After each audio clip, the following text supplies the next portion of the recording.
අපි හරි ආසයි පළතුරු කන්න.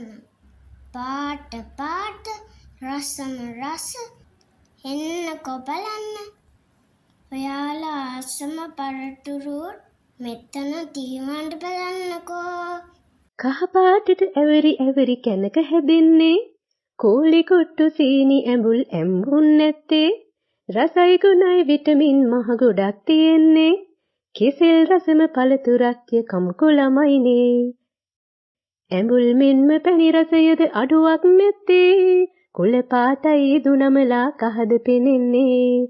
රටින් ගේන ඒවා නම් තැඹිලි පාට වේ. පැණි දොඩමක් බීලා බලමුද ළමයින්නේ. උටත් ගහක් යටත් ගහක් මෙයා ඉන්නේ මැදයි. කටු කටු පිරිලිල්ලක් මැද කහ පාටට ඉඳී. හරිම ගුණයි රසම රසයි ළමයින් ප්‍රිය කරයි. රස පිරිමේ පළතුර නම් අන්නාසිම තමයි. කරද කොළඹම්මි අඹ යාපනේ අඹ. පොල්ලඹ වලු අඹ වගේම ඇටඹ රස අඹ. දිව පිනවන මිහිරි රසති පළතුර කියඹ. රසයි ගුණයි ළමයි කැමති පළතුර කියඹ. කුල පාටට හැදිලා ඉදුනම රතු වන්නේ. කිඳි පිරිලෙල්ලෙන් වට වී මතය තිබෙන්නේ. පැණි වෑහෙයි රසම රසයි ගම මල්වානේ. රඹුටන් නෑ කොච්චර කෑවත් ඇතිවන්නේ.